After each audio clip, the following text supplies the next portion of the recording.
Okay. We're set for the Q&A. Perfect. Yes, Eliane, we will head to you.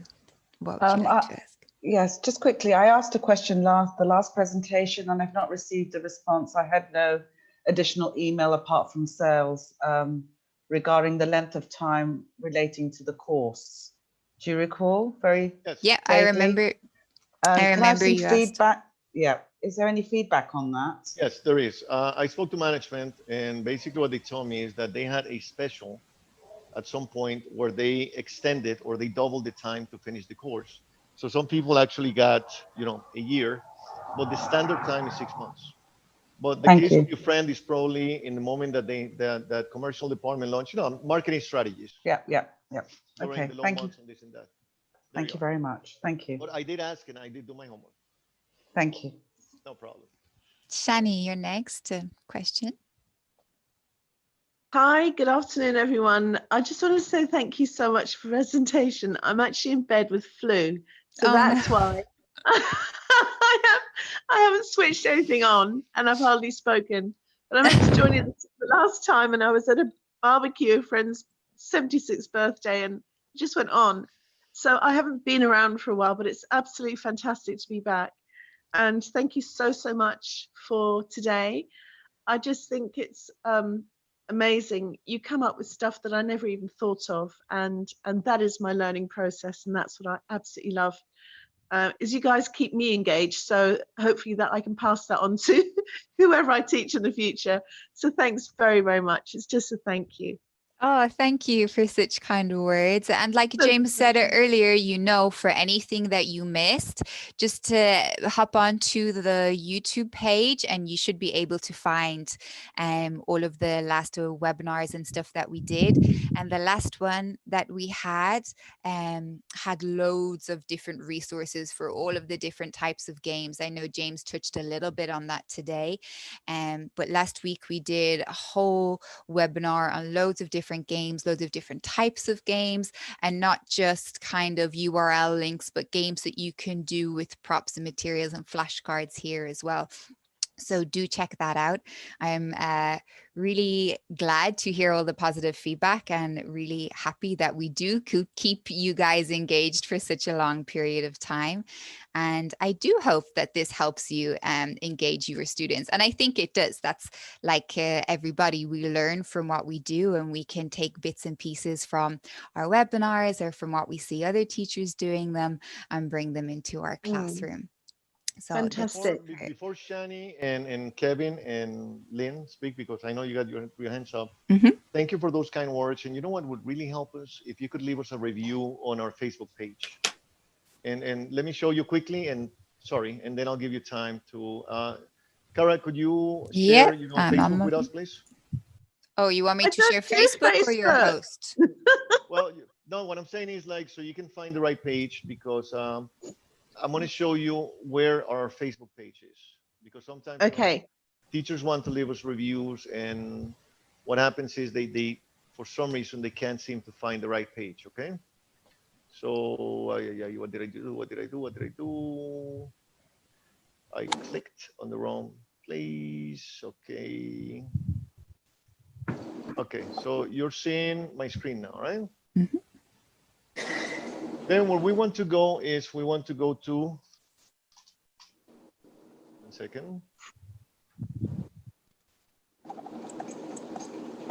Global TEFL. Well, it's taking unusually long to find. Okay, so you see our logo over here? Global TEFL. Sure.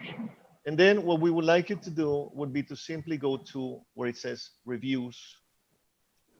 It'll take you only 2 minutes of your valuable time, but it would really help us, if you could simply go to reviews and just leave us, those kind words over here. And that would really help us, and we would really appreciate it. And that would be an awesome way, to let us know, how you feel and how you think, because whether it's negative or positive, leave it here. And that would really help us, all right? Okay, that's pretty much it. Thank you. Let's Pleasure. continue now. Fantastic. I don't do Facebook, but I'll do it for you, James, and I'll do it for you, Cara. How about that? Thank you. I Thank don't do you. social media either, so I would do appreciate that. Awesome. Perfect. Thanks, guys. Thank Right you. here, Thank right you. here. Kevin, you have a question? Yes, hello. Thank you for today's presentation. Of course. My question is, going back to what you presented earlier, Cara, about visual, tactile, kinesthetic, auditory. I have a really hard time discerning which one my students are, or a mixture of them. How do you tell which one they are? I mean, it would take, especially where they're not in front of you live, where you're on a screen. How do you tell, how can you discern which one is which and which sort of method you should teach? That's a really good question. Like I said, if you have older students, definitely it's much easier because you can do a student assessment beforehand, especially with adults, and you can talk to them. You can ask them, you know, how do you best learn? Do you like this? Do you like this? And you can try out different activities as well. And like I said before, we pointed out about the 3 different types of engagement. So we have behavioral, emotional, and cognitive. When you're doing different activities and different tasks with the students, think about that too. Are they engaged? Are they not? What are they not engaged with? Are they having an issue with the difficulty of what you're doing? Are they embarrassed because they don't want to play a game in front of other students? Do they not like music? They can't sing? We have to think about all these kind of things. When you're dealing, like you said, online, sometimes it can be difficult to differentiate which student is which.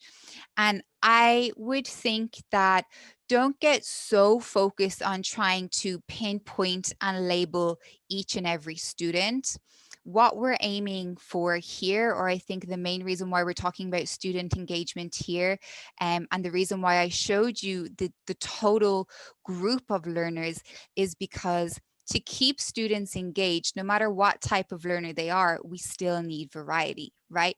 If my favorite food is pizza, my favorite food is pizza, and I eat pizza every single day, eventually I'm going to get sick of pizza. It doesn't matter if it's a cheese pizza or a pineapple pizza or a vegetarian pizza, it's still pizza. Even though I love pizza and I can eat pizza all the time, sometimes it would be really nice to have a hamburger. And so you have to think about that with your students as well. Even though your student may be a kinesthetic learner, you want to add variety in because you want to get the student, like James said, to think differently, to build all of these different paths and all of these different connections in our learning process. But also we want to keep them engaged and keep them excited. So I would keep that in mind as well, that just don't get so wrapped up in, okay, this student is this, therefore I have to tailor specific. We just want everybody to be aware that different students may have different abilities, may be different types of learners, and we want to try and give everybody a wholesome experience. Now, keeping that in mind, what I will say is, like I said before, usually with the kinesthetic learners, they'll be quite movie. They'll move around a lot. I know we've mentioned before in a previous webinar about some schools in South Africa. They were putting their students sitting on like yoga balls or bouncy balls. James got his space hopper out. And so that even though the student is in class sitting at a computer, they're still being able to move, bounce up and down, just keep things going. Like I said before, your auditory learners, these might be somebody who will constantly speak over the microphone. So you may have a student who will always repeat what you say, always check their pronunciation, try to expand on their sentences. If you're hearing a student who's repeating quite a lot, constantly making noise and practicing their English, the chances are this is somebody who learns by listening and by speaking out loud. And then similarly then, people who learn from images will most likely be the people who like to draw, who like me are using their hands a lot when they speak, as James has so kindly pointed out. And yeah, so these will tend to be your more kind of creative people and who are big into kind of your drawing. And so this will help you a little bit. Like you said, being online, it can be a little bit difficult. That's where trial and error comes in. That's where practice and that's where skills as a teacher you will develop over time, and this should become easier and easier and easier to distinguish. But like I said, the biggest thing is just to include variety in your lessons so that we can keep as many of these types of learners engaged for as long as possible in our lesson. Very good. Thank you very much. No problem at all. Kara is a dead giveaway. I mean, I can see Kara on the phone saying, listen, if you come to my house, you got to go straight and then make a left, right? And then you go up the hill. Yeah, that's pretty much me. And then Yeah. you look at Raymond, for example. Raymond doesn't really look too much at the screen. You see him like this. That's an auditive learner, right? And then you have maybe Constantine, you know, you see that he twitches a lot, he moves a lot. So this guy is a little bit more kinesthetic. So these are simple ways of basically, you know, getting to understand what kind of learner they are. But that's irrelevant because you, like Kara said, going to have different types of learners. So basically just variety on. Because we're not, even though I'm very visual, just like Kara is, you know, I mean, we're very similar in many ways.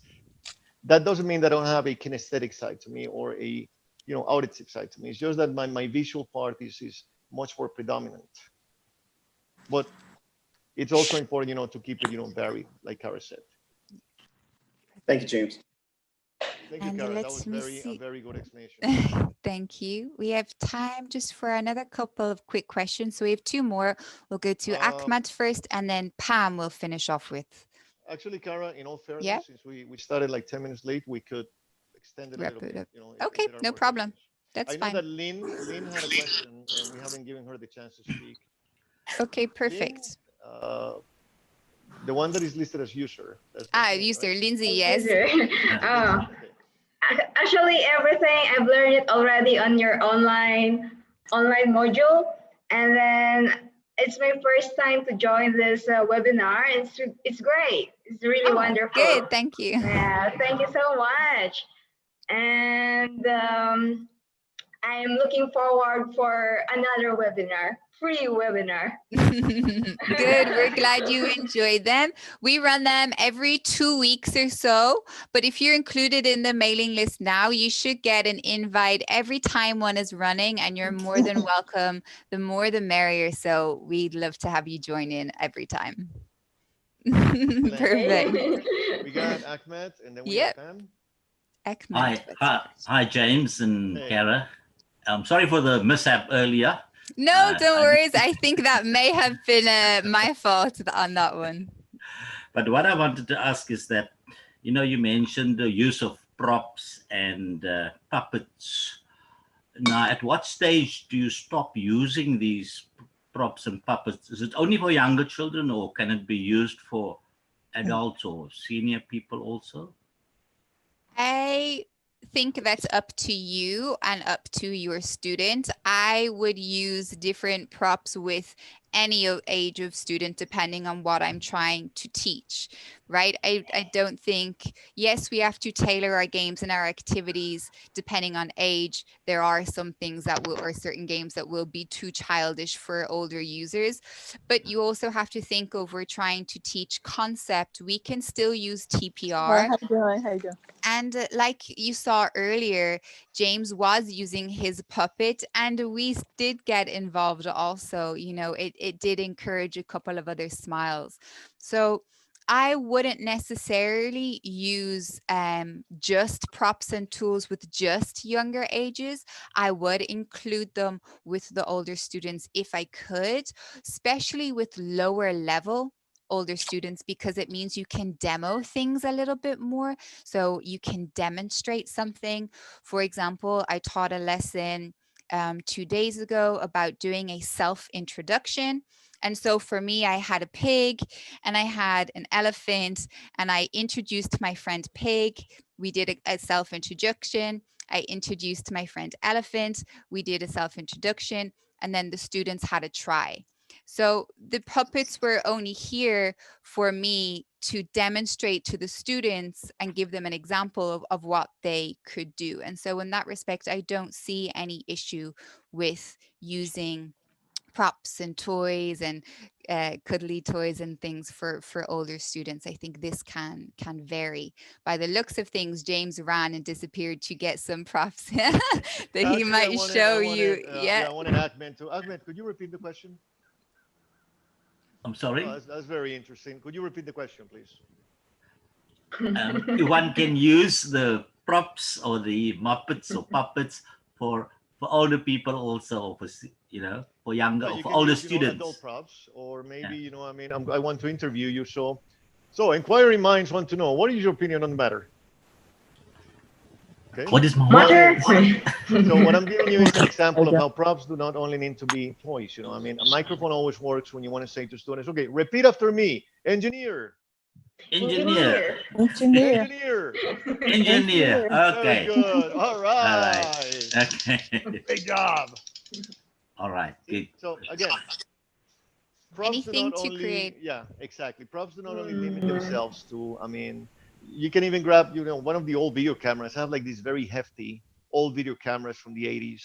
And sometimes I will put it on and say, okay, you're on an interview, and I'll start interviewing people, and just creating, a fun, different environment always works. All right. So Okay. that's why I ran to my closet, because I have a whole closet full of props behind me. And, I didn't think about, having some props ready, but, that's how it is. Sometimes you have to wing it. Okay. Now, thanks very much. That is No quite problem. helpful. Thanks. Perfect. We And have Pam. Hello. I'm sorry that I cannot be on the camera. I'm No out problem. and about. And I just had several questions. This is new to me. I just started coming on the website, the webinar. Yes. And I will be looking at more of them. But so you do not have a curriculum. We just kind of make the lessons ourselves. It will depend on you as a teacher, who you're teaching with or where you're teaching. If you're teaching in a school in a classroom environment, the chances are that the school themselves will have a course guide, a curriculum, a syllabus that you will have to plan your lessons to. They will have set learning goals. As an online teacher, there are many opportunities available to you. So Yes. you have the option to teach with online groups such as VIP Kid, Magic Ears, Palfish, iTutor Group. There's loads of different options. Many Yes. of these online groups will already have their own materials, their own lessons done. You just have to sign in and you teach according to the material that they give you. Yes. You can add into the material if you want, you can extend the material, but all of the key learning goals, the curriculum, the syllabus, the layout and the development of the course is Sorry. all done. No problem, all done for you. Then also as an online teacher, of course, you can be an independent teacher. You can teach on things like a super prof or a tutoring group, which will allow you just to promote yourself individually as a tutor, as a teacher, and then Yeah. you can acquire your own students. You can teach on Zoom, on Skype. And if that's the case, then yes, you as a teacher would have to either decide on a set of books that you were going to use or decide yourself on what kind of syllabus you would design. For older adults or older lessons, or say business English lessons, this is where you would do a student assessment beforehand. So you would Yes. sit down with your student, talk to them, find out what kind of learner they are, how long they'd like to spend on their lessons, how much they plan on spending in their own free time, and then what are their goals, what do they want to reach, and then you take all of this information and then you plan around this and you develop your own set of learning guidelines. So this will very much depend on you as a teacher and very much depend on you where you teach, who you are employed by. Thank you very much. I really enjoyed the lesson your webinar today, and I was happy to receive it on my email. So I will be checking out more of it. Thank you. Super. Thank you. Thank you so much. And thank you for joining us. And like I mentioned to Lindsay as well, now that you guys did get the emails, you should get them every time we run the webinars, and we run them every 2 weeks. So you're more than welcome to join us the next time. Thank you. Super. It doesn't look like we have any more questions. So if nobody else, I just of totally course. unrelated. Sorry, totally unrelated. I forgot to ask earlier on. You guys closed down over the Christmas holidays and the New Year period, or how does it actually run when it comes to, those big holidays? Actually, no. We work 24/7. You just keep going. Yeah, we actually have a team literally going on 24/7. I mean, Oh my. British company. That means that we go with the stiff upper lip. No fun. I mean, no work and no play. But no, actually, since we have students from all over the world, I mean, for say in China, Christmas is meaningless because they have the Chinese New Year, and Yeah. we keep staff literally 24/7. I mean, online. I myself, I'm usually available 24/7, so no problem there. I mean, we just keep going. Okay. Fantastic. Thank you so much. You're very welcome. Okay. Any more questions or anything else to add? Or perfect. I've just noticed as well, I'm sorry if I seem to have gotten darker and darker and darker as the webinar has gone on. I am in a different time zone to James and to where the time is set. So I'm in the UK, and for me it's almost turning 5 o'clock. So the day has gotten darker and I haven't turned the lights on. So I do apologize if I look like I'm becoming some kind of spirit in the background. It's kind of cool. I thought yeah. it was a Halloween thing that you had going on. I was Yeah. noticing that. I thought you were going to fade away, in a moment. Just disappear. That we need to stop. Yeah. Let's say Special bye. effects keep you all engaged, just as No, perfect. Well, if that's everything and everything everybody has to add, we have some super great questions today. And like we said before, thanks so much for all of the positive feedback. Any other feedback, like James said, definitely stick it on the Facebook page. We would really Please. appreciate that. But thank you so much again for joining us. Like I mentioned, we'll be doing another one in 2 weeks' time. Not so sure on the topic yet, but we will let you guys know. And We yeah, should listen thank you. to suggestions if you guys have any requests on topics. I mean, we've done just about everything, but there's so much more out there. Or if you guys have a think of anything, just pop it, like we said, on the Facebook page or in an email to James, and we'll put our heads together and try and come up and do something beneficial and interesting for you guys. Yes, go ahead. Tell us. Yeah, 2 questions here. First of all, I've forgotten the question. James, I don't have your email address. Okay. And suggestion is, somebody raised something about curriculums. Fine when you're going through a company that has its own platform and it has its own curriculum, but it's for schools. But there might be suggested websites. If you guys know of any suggested websites that provide guidance for beginners that to start learning English, a particular group, children to start, some suggestions of where we can go as freebies to get or types of books if you wanted to start. That would be a good. I can't see that, Jay. Is that your is that your email address? Yeah, it's.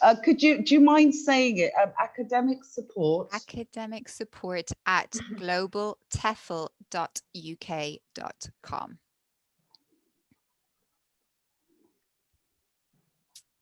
globaltefl.co.uk.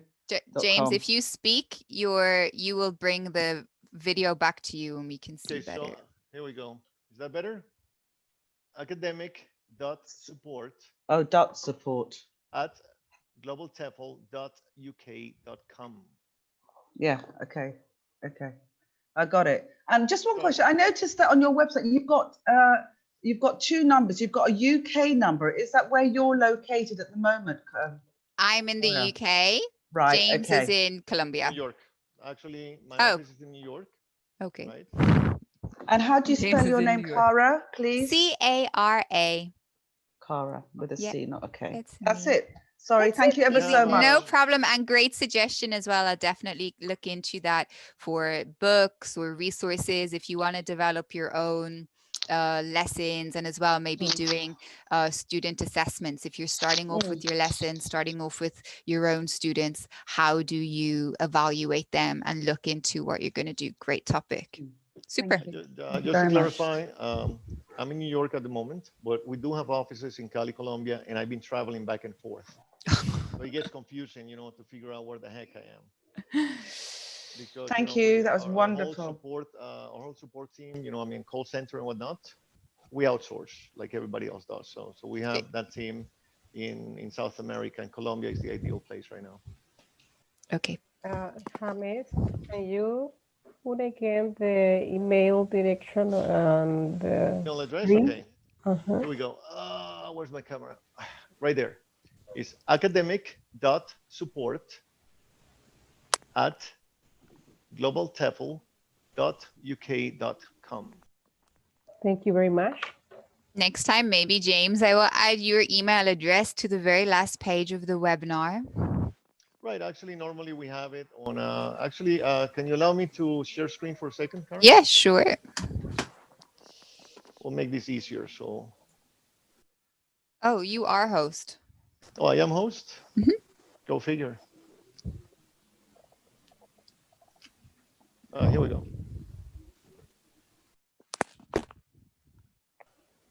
Okay, got it? Good. Okie doke. So, since there are no more questions, going once, going twice, and Kara is actually gone. Yeah, I was about to say, if we stay here any longer, no one's going to be able to see me. Well, you see her big smile, in darkness. All right, Thank guys, you have very a much. great weekend. Stay safe. Thank you, Thank guys. you very much. Thank you. Thank you.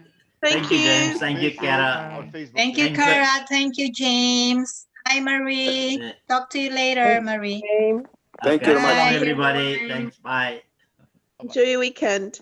You too. You Bye. too. You too. Bye.